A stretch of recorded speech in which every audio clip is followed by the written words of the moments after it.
Good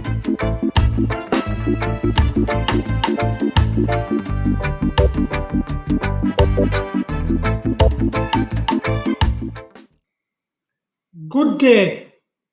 This is the 30th episode of the Frankly Speaking Jamaica podcast.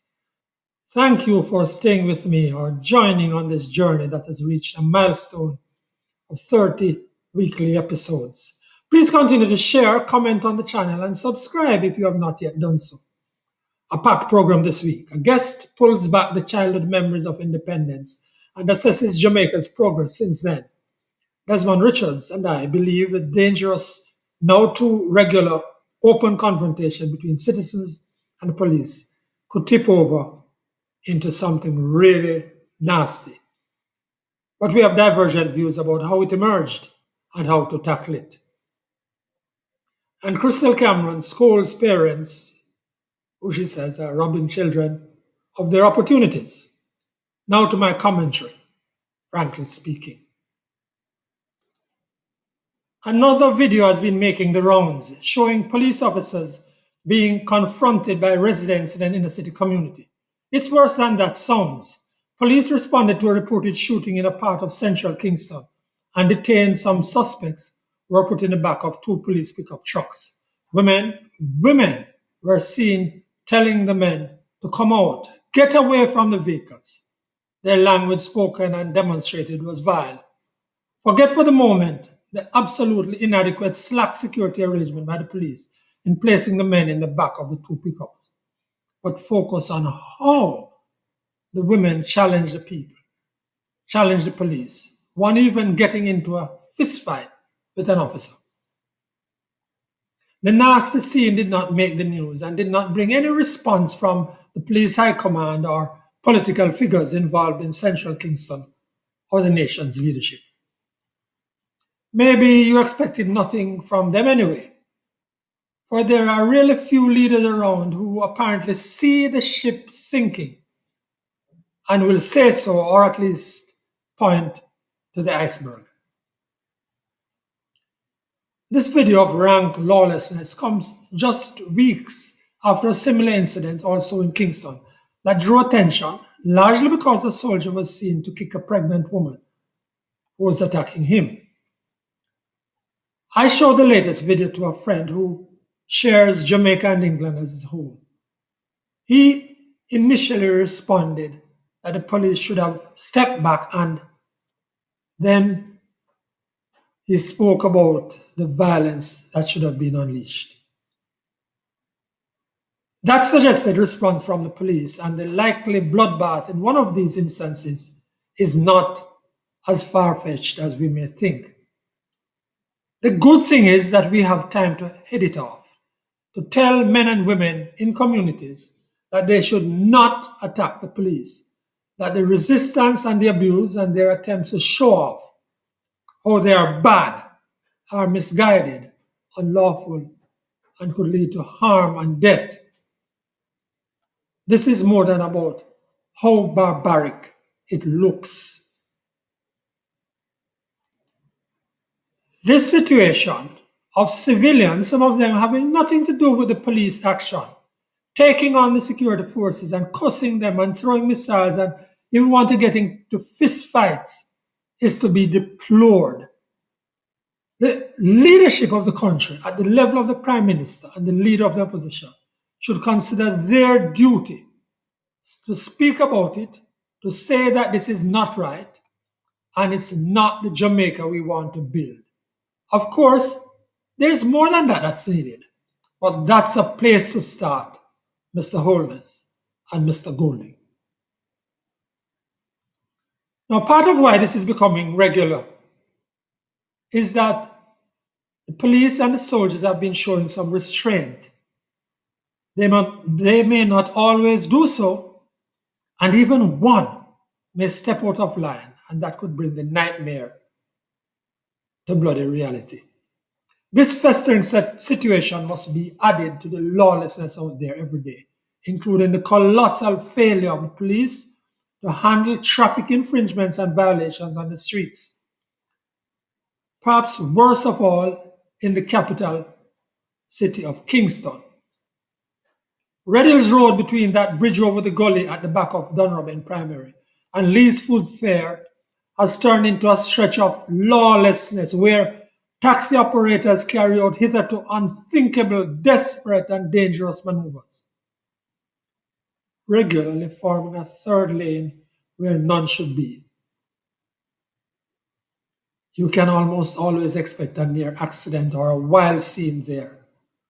Others of you know streets, stretches of roads like that all over the country. If we think the overdue Road Traffic Act and its regulations, which have now been passed, will bring an end to that, you are delusional. We would be fooling ourselves. We would be not aware of what's right before our very eyes.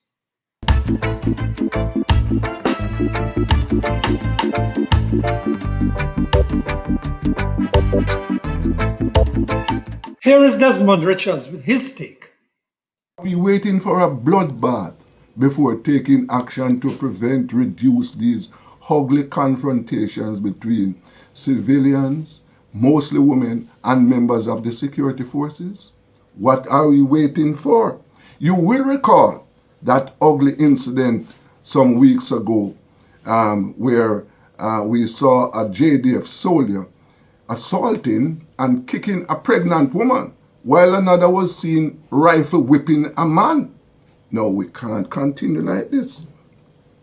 And you know, we of course the condemnation about the surge in lawlessness. Of course, there has been a surge in lawlessness in the country, breakdown in law and order. But where did it all begin? We must remember, how we sat by and allow some members of the security forces to behave as if they were given a license to kill, assault, maim, and beat the poor and powerless in this country. Do we forget the Green Bay massacre? Do we forget the Portmore shooting? How can we forget those? And when the security forces go down into the ghetto, hey boy, I will mash up your what's it, Hey girl, go ahead. I will kick you down. When they go up the hills, good morning, Mr. Hassan. How can I help you today? We have allowed the growth, the double standard in the society. And that is part of the problem. We are reaping the fruits of those ugly seeds over the years. It is not too late. For the first time, at least since 1962, we have a woman who is leading the army. And the head of the JCF, an ex-military man, the highest paid police commissioner since the late Basil Robinson was appointed commissioner of police. Time for them to put on their thinking caps, work out a strategy, how to reduce the tension, how to get the security forces to operate with respect for the ordinary man. And I believe that will lead us on a path to reduce the tension and stop what is going to be a bloodbath in this country that will make 1865 look like a tea party. That's businessman and journalist Desmond Richards.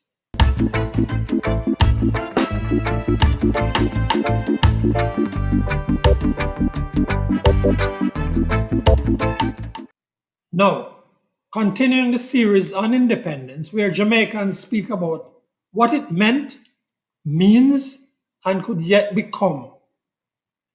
Dawn White was a little girl when 1962 and its promises rolled around. So we are speaking with Dawn White. Dawn was a little girl when independence came around, but she has some memories of it. Please share with us, Dawn. What was this like? What do you remember? Well, thank you, Franklin. I was a child in primary school at the time, grade 1 or grade 8. And I remember just preparing for it with learning the songs, the anthem and the pledge and the the song, the national song, the pledge, and the national anthem. However, it was during summer that independence took place, and schools were open on the 6th of August so that we could go to school to get some souvenirs. However, I was not allowed to go because my grandmother said that there can't be any independence without you fight for it. And up until then, we have not fought for our independence. So we can expect it at any time. And so your mother kept you away on that day. Yes. And we haven't really had that fight for it, but we have it. How do you think we have done so far? Well, I think then until now, we have shown a lot of improvement or development in especially our health sector and our educational sector. Because as a child, those days, you didn't have a lot of secondary level education for us. Those days, you finished school at 15 at the primary. And so since independence, I have seen a lot more schools for secondary education built. Some people complain about the quality of those schools. Yes, I would say we need the quality to improve the quality. But the fact remains that you are still able to go to school until you are 18. When I was at primary school, you finish at 15. And very few went to high school. Those who got common entrance was able to go to high school. So I'm saying that we have more institutions physically built.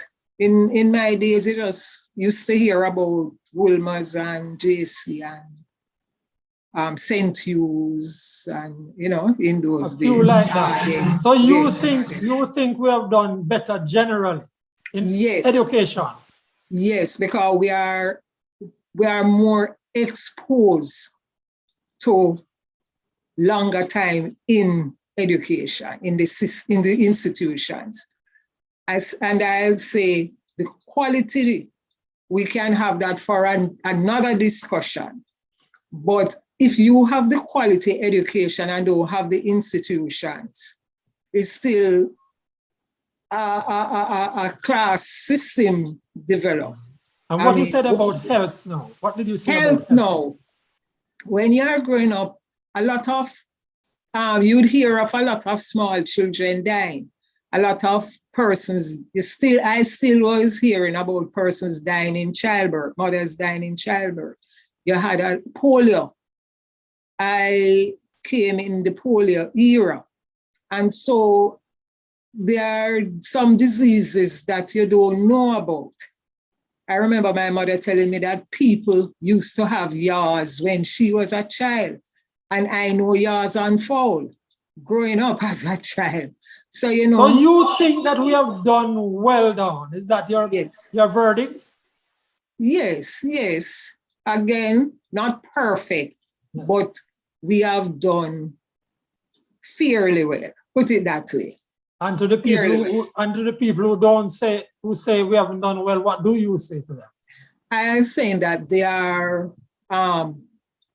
ungrateful, because comparing to what was under the colonial time, you can't say, because under the colonial time, I was told 3 scholarships for a parish like Clarendon, 3 scholarships.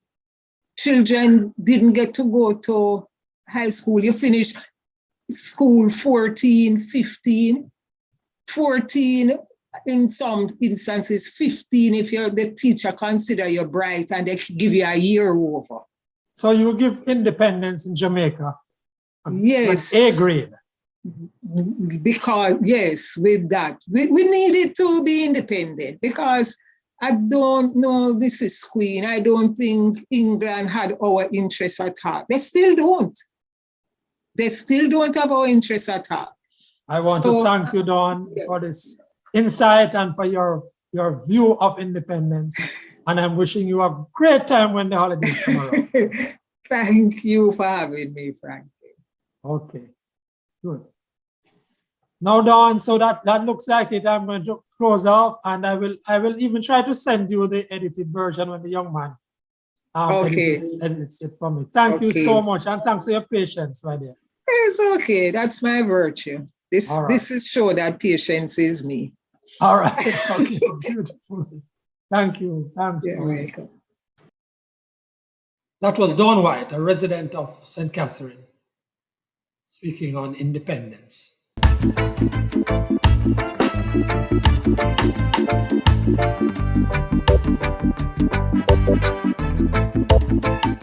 Here now is Crystal Cameron. I'd love to do some reflections on independence. However, there's an issue that's very important. I wanted to bring it to your attention this week. That issue being the mediocrity of our children, or I should say more frankly, your children, because quite frankly, I don't have any children. But I run this graphic design and print shop. So people come to me to design things, print things, you get the gist. And I've had a disturbing amount of parents coming to me to essentially do their children's assignments. So let's say a child gets a project to do a scrapbook at school, rather than seeing that as an opportunity for the parent and the child to express some creativity together, that's just an opportunity to come to me and say, okay, well, do this scrapbook, print it out, and I will submit it for my child's grade. I even had this friend of mine, his daughter got a project at school to make a truck. And he went to a man who does crafts in his community to get the truck done. And I had to say to him, why would you do this? Whatever happened to using some juice boxes and some, the corks from off of the soda bottles and making something really nice? Attach a string to the front of it, pull it along. I did this when I was a child. Why is that not good enough for our children? The main point of it is children are developing. These assignments they get constitute part of their education. They're developing their tactile skills, their perception of dimensions, their understanding of colors and shapes and textures and so on.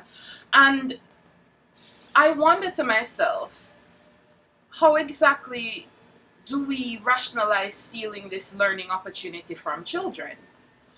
I remember going to school with a whole bunch of people who, when it came time to turn in assignments, the dog ate my homework.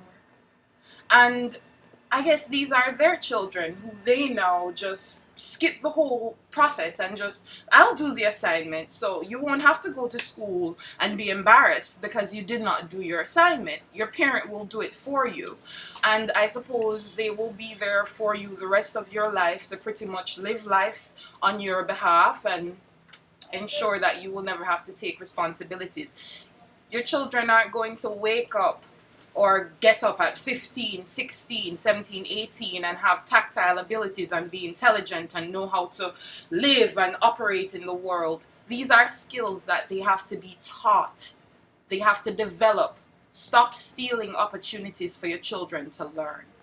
That's Crystal Cameron, head of Crystal Cameron Designs.